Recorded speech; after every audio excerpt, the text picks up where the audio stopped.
Yo voy a referirme a algunas cuestiones interesantes que tuve la oportunidad de escuchar. Y vamos a ver, es una realidad el nivel de endeudamiento que tienen los hogares costarricenses, ¿verdad? Y si hablamos de Magisterio Nacional y educadores, pues el endeudamiento es más alto todavía, pero vamos a ver, hay varias causas. Yo no estaría totalmente de acuerdo en decir que los costarricenses están endeudados exclusivamente porque no saben manejar su dinero, porque no tienen educación financiera. Hay otros factores, el alto costo de vida, ¿verdad? Costa Rica es uno de los países más caros de América Latina.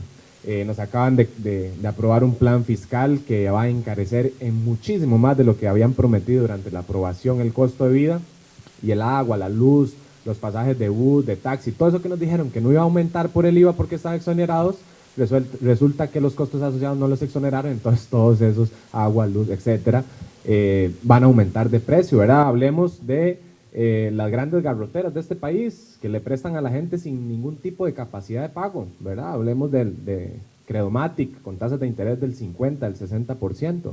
¿Y qué ha hecho la SUGEF para defender a los costarricenses? Más bien se oponen a un proyecto de ley que hay en la Asamblea para regular el tema de las tasas de usura, ¿verdad? Entonces las superintendencias en la práctica nos han demostrado que no defienden los intereses de los costarricenses, defienden los intereses de el mismo sistema financiero nacional, y entonces estas grandes garroteras que le prestan a la gente sin ninguna capacidad de pago, bueno, son responsables también de los altísimos endeudamientos, perdón, los altísimos niveles de endeudamiento que tienen los costarricenses, y sumado a eso la capacidad tan baja de consumo que tienen, ¿verdad? Entonces, como tenemos una capacidad de consumo tan baja, los ingresos de los hogares costarricenses tienen 3 años de estar decreciendo, de estarse viendo contraídos. Con el plan fiscal eso se va a incrementar aún más, y entonces, bueno, hay un tema, sí, es cierto, de mala educación financiera, porque para nadie es un secreto que nos cuesta el tema del manejo de los recursos, pero hay otra gran cantidad de gente que sí hace un uso adecuado, y ¿por qué no pensar en educar a la gente? Yo creo que ante un problema,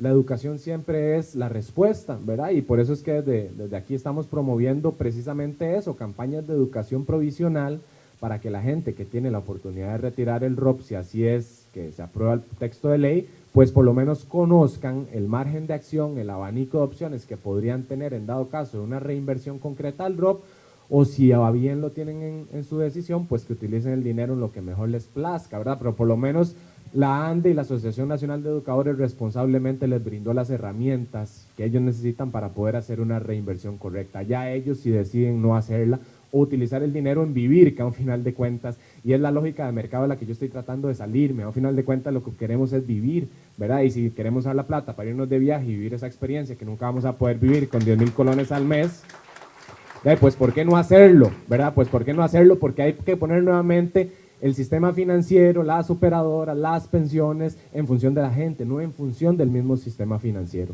¿verdad? Y ahí tenemos, por ejemplo, casi 7 billones de colones, que es más de 2/3 del presupuesto de la República, no es poca plata, ¿verdad? En manos de 6 operadoras, como ya se mencionó aquí, en bonos del gobierno, ¿verdad? Que eso inclusive se utiliza como una estrategia política, ¿verdad? Y yo no niego que a don Álvaro le preocupe mucho los viejitos, ¿verdad? Pero no me queda tan claro si a la SUPEN o históricamente a los poderes económicos y políticos que han liderado la SUPEN realmente les interese proteger a los viejitos, porque desde el 2010